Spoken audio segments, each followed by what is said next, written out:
Good morning, grade 5s and 6s. Today we're introducing the topic of division.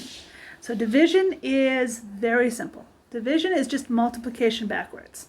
When you do long division, you are always actually thinking about division or multiplication, always. It doesn't matter. Whenever you do long division, you're still always thinking about multiplication.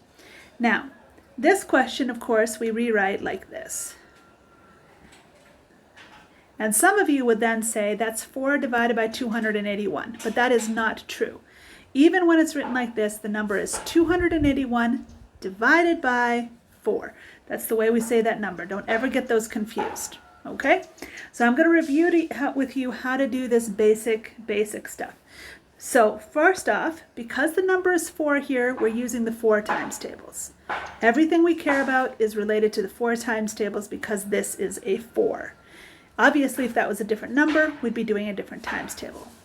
So the first thing we say is, can I put 4 into 2? And the answer is no, I cannot. Now, I'm going to write a 0 there, but that 0 is one that's kind of there in your imagination. Look how I have it straight above the 2. Okay, straight above the 2. That's really, really important. So since I can't put 4 into 2, I'm going to instead put 4 into both numbers. So how many times does 4 go into 28? Well, the answer is it goes 7 times. It actually goes exactly 7 times. So I'm going to do that subtraction. I'm going to get a 0, and I'm going to put a 1 down here. So that's my 4 times tables. 4 times 7 equaled 28. That's how come I have a 28. The reason I put a 7 here is because that's what this number is. If that number had been a 6, I would have put a 6 up. If it had been a 2, I would have put a 2 up. Now, again, we're still at our 4 times tables. And how many times can I put 4 into 1? Well, I can put 4 into 1 0 times. It doesn't fit inside. 4 is bigger than 1. It won't fit inside.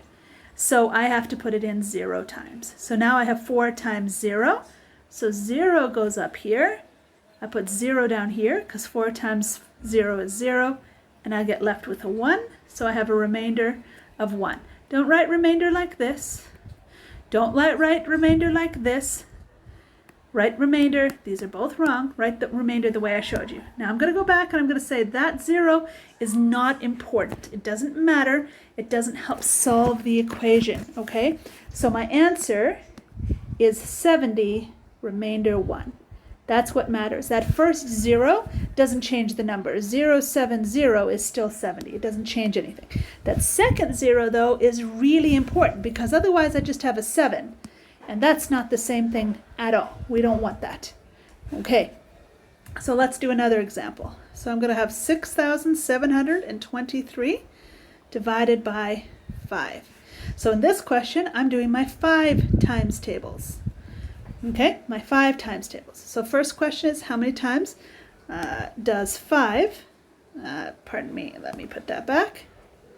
How many times does 5 go into 6?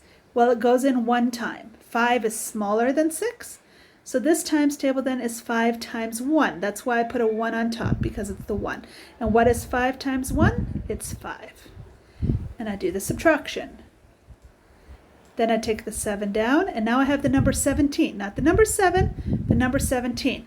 By the way, if you ever can't do the subtraction, if the subtraction ever doesn't work, that means you've made a mistake in your multiplication. That means you have a wrong number here or a wrong number here. So don't keep pushing forward. If your subtraction doesn't work, fix that mistake, okay? So how many times now does 5 go into 17? That's what I'm doing now. Sorry, I accidentally erased my 1 up here. Let me put that back. Okay, so 5 goes into 17 3 times. 5 times 3 equals 15. And I do the subtraction and I get a 2. Just like that. Now I take the 2 down. And now I'm putting the 5 into the number 22. 22. How many times does 5 go into 22? Well, it goes in 4 times. 5 times 4 equals 20. See how I keep writing that 20 down? And I do the subtraction, and I get a 2, I take the 3 down, okay? And I'm going to change colors. I'm going to erase this arrow one more time. I'm going to change colors one last time, back to orange or yellow. And now I'm putting 5 into 23, not just 3, 23. How many times does 5 go into 23?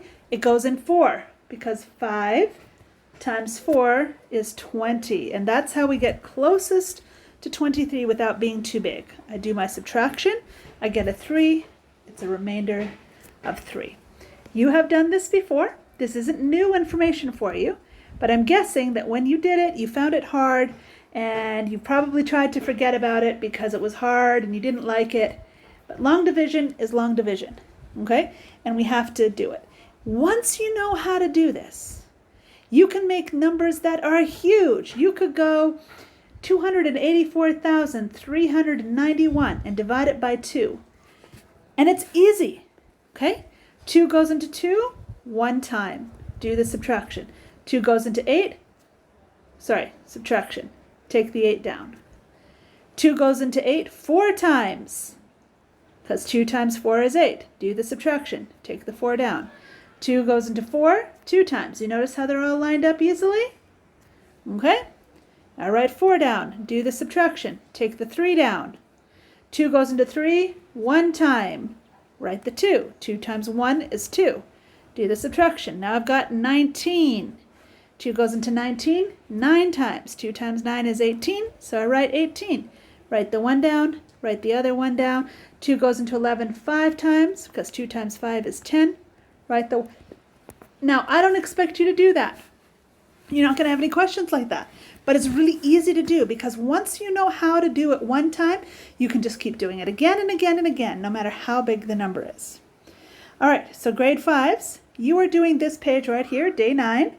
You are only doing the first page, and I'm going to remind you again to show your work. That means I want to see a long division extra page that shows all of your long division when you hand this in.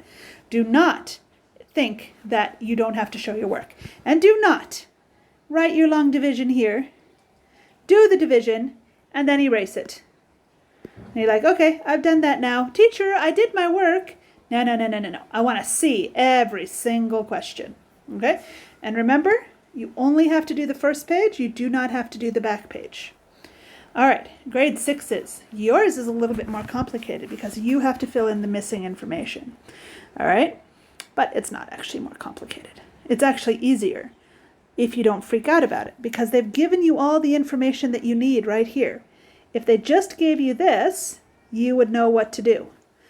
Okay, so just do that. Don't worry about the fact that there's missing information. Just solve the equation. So 4 goes into 4 one time. 1 times 4 is 4, 0. Take the 3 down. 4 goes into 3, 0 times.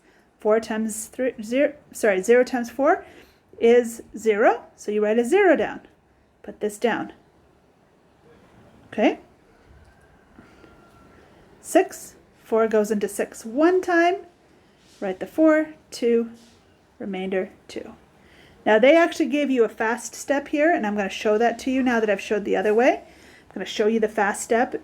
If this confuses you, just ignore it. Don't do it. Okay? So 4 minus 4, this 3 goes down. Since I know it doesn't fit, I'm going to put a 0 here, and I'm just going to take the 6 down. Okay, I actually made a mistake. This was supposed to be a 4 here, and there's no remainder. Sorry for my mistake. 0. And then a 9 here. 36 minus, and it's a 0. There's no remainder on that one. Okay? Sorry, I made the mistake earlier. I was rushing too much. Okay? So they just saved you a step there. But if that step didn't make sense, I'm going to do it the other way. I'm going to slow down so there's no confusion. 4 minus 4 is 0. Take the 3 down. 4 goes into 3 0 times, so I do the subtraction and I get a 3 there. Okay? So 4 times 0 is 0. Then I take the 6 all the way down, and 4 times 9 equals 36, 0. So what they were doing before, I was just saving you a step. All right. And then down here, same kind of thing, simple stuff. None of this is very hard, but it does take practice to get it right. Okay, go ahead and get started on your work, grade 5s and 6s.